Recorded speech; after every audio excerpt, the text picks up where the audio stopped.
बिस्मिल्लाहिर्रहमानिर्रहीम। अच्छा, जो हमारा नया टॉपिक है, नया चैप्टर जो हमारा है आज का, वो है the international monetary system. Monetary means something related to money, मतलब कि एक्सचेंज रेट्स के हवाले से या इसके हवाले से। एक तो होता है कि एक मुल्क की अपनी एक मॉनेटरी पॉलिसी होती है जिसमें आप मनी सप्लाई को कंट्रोल कर रहे होते हैं।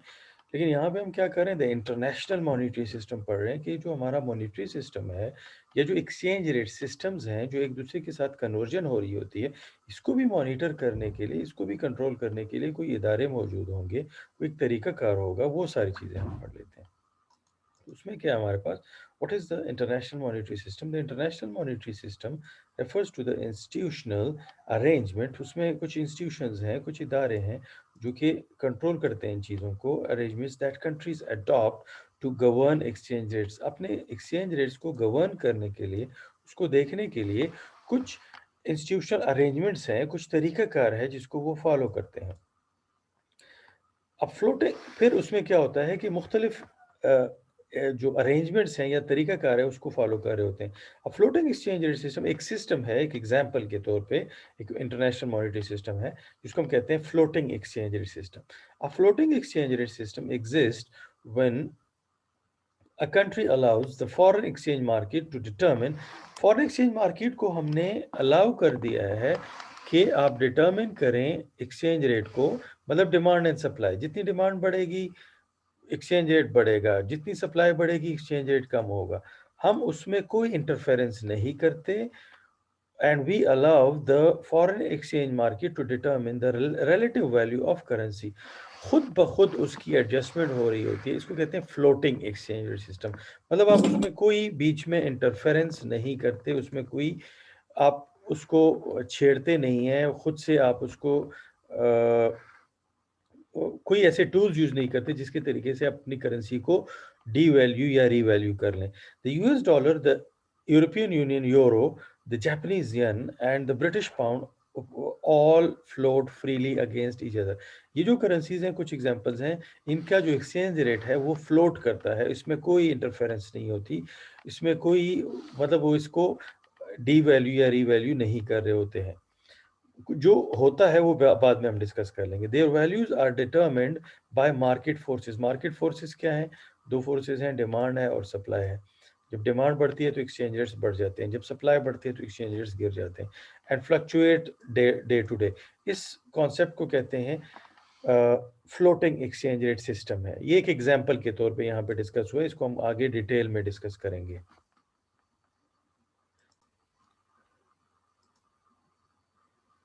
फिर इसके बाद हमारे पास इसकी मज़ीद कुछ एक्सप्लेनेशन ले लेते हैं।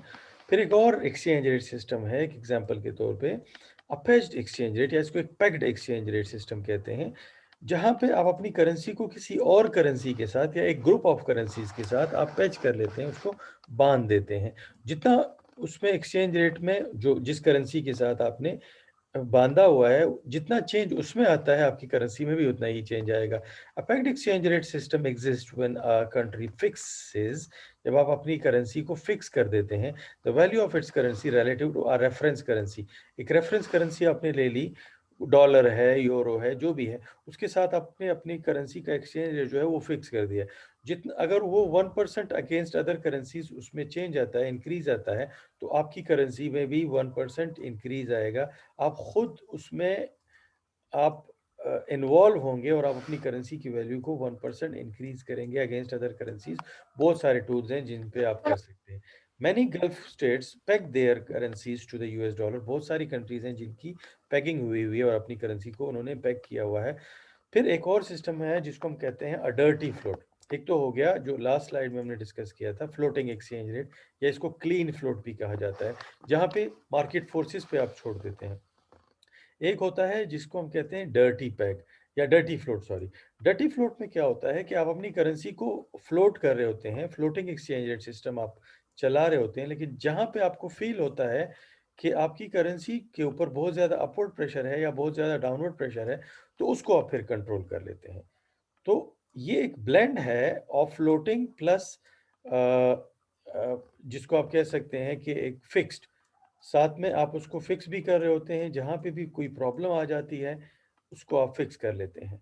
और नॉर्मली उसको आपने फ्रीली फ्लोट किया होता है। Dirty float exist when a country tries to hold the value of its currency within some range. एक रेंज है, जब उससे बाहर जाती है तो आप उसको कंट्रोल कर लेते हैं। नीचे की तरफ जा रही है तो आप उसको कंट्रोल कर रहे हैं, ऊपर की तरफ जा रही है तो आप उसको कंट्रोल कर लेते हैं। Within some range of reference currency such as the US dollar. किसी भी करेंसी के साथ आपने एक रेफरेंस बनाया हुआ है और आप उसको उस वक्त कंट्रोल करते हैं जब वो उस रेंज से बाहर निकल रही होती है। चाइना की करेंसी जो है वो पेज्ड है to a basket of other currencies, मतलब उन्होंने एक करेंसीज का एक बास्केट बनाया हुआ है, शायद चार हैं। यूरो है, उसमें डॉलर है, यन है और पाउंड है। उन चार करेंसीज का एक एवरेज एक्सचेंज रेट उन्होंने बनाया हुआ है एक रेफरेंस के तौर पे, और उसमें जितना चेंज आता है या चाइनीज यॉन में भी उतना ही चेंज आता है, वो खुद ही करते हैं। वो उस अपनी करेंसी को फ्रीली फ्लोट नहीं करते। फिर इसके बाद हमारे पास अब फिक्स एक और सिस्टम है जिसको हम कहते हैं फिक्स्ड एक्सचेंज रेट सिस्टम है। Exist when countries fix there currencies against each other, मतलब सारी दुनिया की करेंसीज जो हैं वो एक दूसरे के साथ फिक्स हो गई और म्यूचुअल एग्रीमेंट्स हैं ऑन एक्सचेंज रेट, और उन्होंने अपनी करेंसीज को एक दूसरे के साथ फिक्स किया हुआ है। इसको कहते हैं फिक्स्ड एक्सचेंज रेट सिस्टम। इन सारी चीज़ों को अब डिटेल में डिस्कस कर लेते हैं। अ, अब हम हिस्ट्री में जाएंगे, 1800s में जाएंगे, वहाँ से चीज़ें स्टार्ट करेंगे और अभी तक जो सिस्टम चल रहा है उसकी तरफ आते हैं। What was the gold standard? Gold standard क्या था? 1800s में ये एक सिस्टम चलता था जिसको हम कहते हैं गोल्ड स्टैंडर्ड। अब गोल्ड स्टैंडर्ड में क्या होता है? The gold standard refers to a system in which countries peg, क्या कर रहे हैं? पेग कर रहे हैं अपनी करेंसीज को टू गोल्ड। किसी करेंसी के अगेंस्ट नहीं पेग कर रहे हैं, बल्कि गोल्ड के साथ पेग कर रहे हैं। गोल्ड में चेंजेस आएंगी तो करेंसी में चेंजेस आएंगी। गोल्ड ऊपर जाएगा तो करेंसी ऊपर जाएगी। मतलब हमने फर्ज कर लें रुपी को पेग कर लिया अगेंस्ट उसके गोल्ड के, एंड वी गेट पी के आर। फर्ज कर लें हम दे देते हैं कि 10,000 10,000 पी के आर हमने ले लिए against 1 gram of gold equals 1 gram of gold. दूसरी तरफ है कि फर्ज कर लें आपके पास डॉलर 80 जो है वो इक्वल है, $80 इक्वल है अगेंस्ट 1 ग्राम ऑफ गोल्ड। अब इन दोनों का आपस में कोई एक्सचेंज रेट डायरेक्ट मौजूद नहीं है। अगर हमने डॉलर खरीदने हैं तो हम क्या करेंगे? 10,000 पाक रुपीज से 1 ग्राम गोल्ड खरीदेंगे और उस 1 ग्राम गोल्ड से फिर $80 खरीदेंगे। ये तरीका होगा गोल्ड स्टैंडर्ड्स में। The gold standard dates back to the ancient times, ये बहुत पुराने वक्तों की, लेकिन इसका एक शक्ल जिसको हम पढ़ सकते हैं वो हमें नजर आती है 1800s में। Well when gold coins were a medium of exchange, जहाँ पे जो गोल्ड कॉइन्स होते थे वो मीडियम ऑफ एक्सचेंज होते थे, मतलब हम उसको एज मनी यूज करते थे, unit of account and store of value. मतलब गोल्ड कॉइन्स हमारे लिए सब कुछ था, मतलब करेंसीज हमारी गोल्ड कॉइन्स हुआ करती थी। तो उस वक्त से ये सिस्टम स्टार्ट हुआ था। जब आहिस्ता आहिस्ता करेंसीज इंट्रोड्यूस हुई तो हम क्या करते थे कि अपनी करेंसी और दूसरी करेंसी के बीच में कोई एक्सचेंज रेट नहीं होता था। अगर एक्सचेंज रेट होता था तो सिर्फ गोल्ड के साथ होता था। तो हम अपनी करेंसी को गोल्ड में कन्वर्ट करते थे और फिर गोल्ड को लेके दूसरी करेंसी खरीदते थे। ऐसा नहीं होता था कि एक करेंसी को डायरेक्टली आप दूसरी करेंसी में कन्वर्ट कर दें। इस सिस्टम को कहा जाता है गोल्ड स्टैंडर्ड्स। फिर इसके बाद जो हमारे पास सिस्टम आ रहा है उस पूरे जो हमने अभी ब्रीफली डिस्कस किए उन सबको डिटेल में देख लेते हैं। What was the gold standard, इसमें मजीद एक डिस्कशन आ रही है। Later payment was made in paper currency, मतलब वो जो अभी डिस्कस करेंगे सिर्फ गोल्ड ही हुआ करता था। पेपर करेंसी में पेमेंट होना शुरू हो गई, पेपर करेंसीज इंट्रोड्यूस हो गई, which was link to gold at a fix rate. Gold के साथ उसको लिंक किया गया फिक्स रेट के साथ, जैसे मैंने अभी थोड़ी देर पहले आपको example the. In the 1880s most Nations followed the gold standard, मतलब 1880s में इसका एक पीक दौर था जहाँ पे बहुत सारी कंट्रीज जो हैं गोल्ड स्टैंडर्ड्स को फॉलो कर रही थी। और क्या था? $1 equals 23.22 grains of fine pure gold के इक्वल होता था। The gold par value refers to the amount of a currency needed to purchase 1 ounce of gold। 1 ounce जो है वो मेरे ख्याल में कुछ 28 ग्राम का होता है। तो गोल्ड की जो पार वैल्यू होती थी वो किस चीज़ से कैलकुलेट होती थी? Refers to the amount of amount, मतलब किसी भी करेंसी में उसकी पार वैल्यू को हम कैसे वो करते थे, कैलकुलेट करते थे? The currency needed to purchase 1 ounce of gold की जो वैल्यू होती थी उसको हम कहते थे कि this is the par value of gold. मतलब उस वक्त जो रेट था वो ये था। इसके साथ डॉलर को फिक्स किया गया था कि 23.22 ग्रेन्स ऑफ गोल्ड जो है वो $1 में आएंगे। अब ग्रेन्स क्या है, मतलब हम तोले में करते हैं, हम मासा यूज़ करते हैं, पता नहीं इस तरह की चीज़ें यूज़ करते हैं, या ग्राम्स यूज़ करते हैं, कहीं पे आउंसेस यूज़ होते हैं, कहीं पे ग्रेन्स यूज़ होते हैं। Yes. फिर इसके बाद हमारे पास गोल्ड स्टैंडर्ड की मज़ीद कुछ डिस्कशन है, उसकी हिस्टोरिकल एक बैकग्राउंड है। The gold standard worked well from 1870s। 1870s में ये पीक पे था अंटिल 1914 जब फर्स्ट वर्ल्ड वॉर शुरू हुआ। But many governments finance there world war. जब जंग अजीम, पहली जंग अजीम शुरू हो गई, तो बहुत सारी कंट्रीज़ ने क्या किया कि अपनी जो जंग के अखराजात थे उसको फाइनेंस किया एक्सपेंडिचर बाय प्रिंटिंग मनी। मजीद मनी को प्रिंट करना शुरू कर दिया, मतलब कि सप्लाई अपनी करेंसीज की इंक्रीज करना शुरू कर दी। जब सप्लाई इंक्रीज होगी तो इट मींस कि उसका एक्सचेंज रेट भी गिरेगा, इन्फ्लेशन रेट हाई होगा, और एक अनार्की सिचुएशन जो है वो इकोनॉमी में क्रिएट होगी। And so created inflation. और उन्होंने क्या करना शुरू कर दिया कि प्रिंटिंग मनी, उनका ख्याल था कि हम मजीद मनी प्रिंटिंग करेंगे तो हमारे पास पैसा आएगा और हम अपने जंग को फाइनेंस कर सकेंगे। लेकिन उससे क्या हुआ, इन्फ्लेशन रेट हाई हो गया। फिर people lost confidence in the system. तो जब इन्फ्लेशन रेट हाई हो गया तो लोगों का जो कॉन्फिडेंस था इस सिस्टम गोल्ड स्टैंडर्ड के अंदर वो लूज करना शुरू हो गया, क्योंकि डिस्टर्बेंस आना शुरू हो गई। वो स्मूथ जो एक सिस्टम चल रहा था वो डिस्टर्ब हो गया। Demanded gold for their currency, putting pressure on countries gold reserve. तो उनको क्या चाहिए था, क्योंकि जब इन्फ्लेशन आता है, आपकी करेंसी की वैल्यू गिर रही होती है, तो लोग डरना शुरू हो गए कि ये तो हमारी करेंसी गिर रही है और गोल्ड महंगा होता जा रहा है। तो लोगों ने कहा कि हमें गोल्ड चाहिए।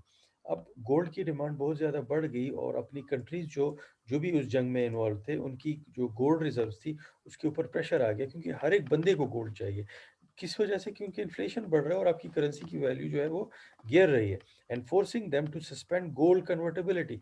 उनको फोर्स कर रहे थे कि आप गोल्ड कन्वर्टेबिलिटी जो है, मतलब गवर्नमेंट्स उनको फोर्स कर रहे थे कि गोल्ड ज़्यादा यूज़ ना करें, मतलब अपने पास रिजर्व रख लें, क्योंकि गोल्ड बहुत ज़्यादा महंगा हो रहा है। By 1939 the gold standard was dead.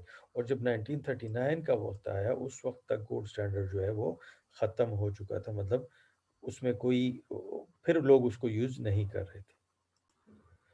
फिर इसके बाद हमारे पास जो दूसरे सिस्टम्स आते हैं उन पे आ जाते हैं। फिर क्या हुआ कि जब 1939 के बाद उस वक्त दूसरी जंग अजीम शुरू हो गई, उस वक्त तक गोल्ड स्टैंडर्ड ख़त्म हो चुका था। फिर जंग के बीच में कुछ भी नहीं हुआ और 1944 में जब दूसरी जंग अजीम भी ख़त्म होगी तो वहाँ पे क्या हुआ, एक एग्रीमेंट होता है ब्रेटन वुड में, एक मीटिंग होती है बहुत सारी कंट्रीज़ की कि अब हमें कोई ऐसा सिस्टम चाहिए कि हम अपने एक्सचेंज रेट को, अपना जो इंटरनेशनल मॉनेटरी सिस्टम है उसको कंट्रोल कर सकें। ऐसा ना हो कि फिर से ऐसे हालात आ जाए बीच में। अगर आप हिस्ट्री में देखें तो 1928 में या 1920s में एक कॉन्सेप्ट आया था जिसको हम कहते हैं ग्रेट डिप्रेशन के नाम से। उसको भी आप पढ़ लें तो आपको गोल्ड स्टैंडर्ड का अंदाज़ा हो जाएगा कि उसमें कितने प्रॉब्लम्स आए थे। In 1944 representatives from 44 countries met at Bretton Woods, New Hampshire to Hampshire, to design a new international monetary system that would facilitate post-war economic growth. अब क्या हो रहा है कि इन्होंने एक मीटिंग की किस चीज़ के लिए? To design a new international monetary system. एक ऐसा मॉनेटरी सिस्टम हम डिज़ाइन करें, गोल्ड स्टैंडर्ड तो ख़त्म हो गया, दैट वुड फैसिलिटेट, जो जंग के बाद जो इकोनॉमिक ग्रोथ हमने करनी है उसको फैसिलिटेट कर सके। अंडर द न्यू एग्रीमेंट, जो इन्होंने एग्रीमेंट पे साइन किया, उसमें क्या हुआ कि a fixed exchange rate system was established. Gold standard को ख़त्म किया गया, अबंडन किया गया और उसकी जगह कौन सा सिस्टम आ गया? फिक्स्ड एक्सचेंज रेट सिस्टम आ गया। ऑल करेंसीज वर फिक्स। सब करेंसीज का एक्सचेंज रेट जो है वो एक दूसरे के साथ फिक्स होगा। कोई करेंसी महंगी नहीं होगी, कोई करेंसी सस्ती नहीं होगी। क्यों ऐसा होगा? क्योंकि हम नहीं चाहते कि फ्लक्चुएशन हो और एक्सचेंज रेट में कोई रिस्क हो। एक्सचेंज रेट रिस्क को कम्प्लीटली एलिमिनेट कर दिया गया। Devaluations could not be used for competitive purpose. Devaluation इस चीज़ को कहते हैं कि आप अपनी करेंसी की वैल्यू को गिरा देते हैं ताकि आपकी एक्सपोर्ट्स बढ़ जाएं, जैसे चाइना वाले अभी कर रहे हैं। चाइना वालों ने अपनी करेंसी को जानबूझ के लो लेवल पे रखा हुआ है, वो उसके अंदर वो बार-बार इंटरवीन करते हैं ताकि उनकी करेंसी जो है वो कम लेवल पे रहे और उनकी एक्सपोर्ट्स ज़्यादा से ज़्यादा हों, क्योंकि जब आपकी करेंसी की वैल्यू कम होगी तो आपकी एक्सपोर्ट्स सस्ती होंगी। A country could not devalue its currency by more than 10%। मतलब आपके पास इतना चांस है कि आप 10% तक जा सकते हैं, इससे ज़्यादा नहीं डिवैल्यू कर सकते। अगर आपने करना है, ज़रूरत पड़ जाती है डिवैल्यू करने की, तो उसके लिए आपको आईएमएफ की अप्रूवल की ज़रूरत होगी। उसके अप्रूवल के बगैर अपनी करेंसी को डिवैल्यू नहीं कर सकेंगे फिक्स्ड एक्सचेंज रेट सिस्टम में।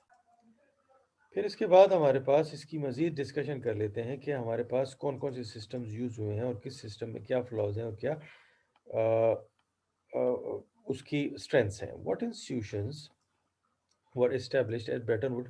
अब ब्रेटन वुड में ये तो डिसाइड हो गया कि हम fixed exchange rate system use करेंगे, लेकिन उस फिक्स्ड एक्सचेंज रेट सिस्टम को फैसिलिटेट करने के लिए, उसको देखने के लिए हमारे पास कुछ इदारों की भी ज़रूरत है कि उस इंटरनेशनल मॉनेटरी सिस्टम को वो कंट्रोल कर सकें। तो जो इदारे वजूद में आए, the Bretton Wood agreement also establish two multinational institutions. उसमें ये ऑलरेडी भी हम डिस्कस कर चुके हैं, the international monetary fund IMF to maintain order in the international monetary system. International monetary system में सबसे बड़ा रोल जो है वो इंटरनेशनल मॉनेटरी फंड का है, through a combination of discipline and flexibility. वो डिसिप्लिन लाने के लिए और वो फ्लेक्सिबिलिटी लाने के लिए हमें इंटरनेशनल मॉनेटरी फंड की ज़रूरत थी, तो वो एक वजूद में आया। द वर्ल्ड बैंक, और जो दूसरा इदारा आया वजूद में, वो वर्ल्ड बैंक का है, जो डेवलपमेंट प्रोजेक्ट्स के ऊपर काम करते हैं और डेवलपमेंट प्रोजेक्ट्स के लिए लोगों को लोन वगैरह देते हैं। आईएमएफ जो है वो सिर्फ बैलेंस ऑफ ट्रेड, अगर आपका कोई डेफिसिट वगैरह है, उसके लिए आपको फाइनेंस करते हैं और डिसिप्लिन रखते हैं। और आईएमएफ का काम, सॉरी, वर्ल्ड बैंक का काम यह है कि इकोनॉमिक डेवलपमेंट के ऊपर काम करते हैं और उसके लिए लोगों को, कंट्रीज़ को लोन देते हैं। Also called the international bank for reconstruction.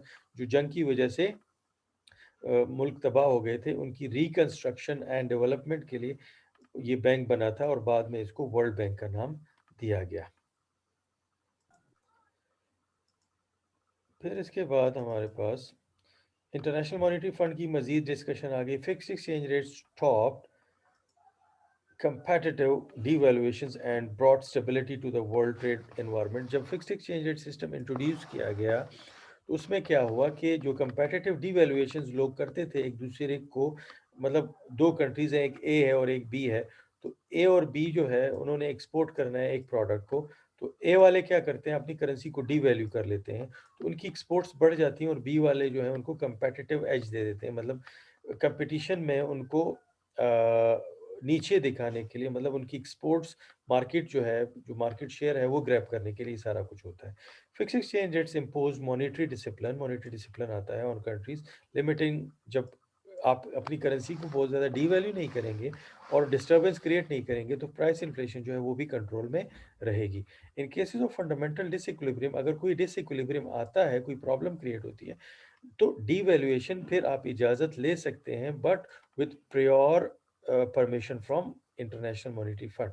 आप डीवैल्यूएशन कर सकते हैं अगर आपको बहुत ज़्यादा ज़रूरत हो अपनी इकोनॉमी को बचाने के लिए।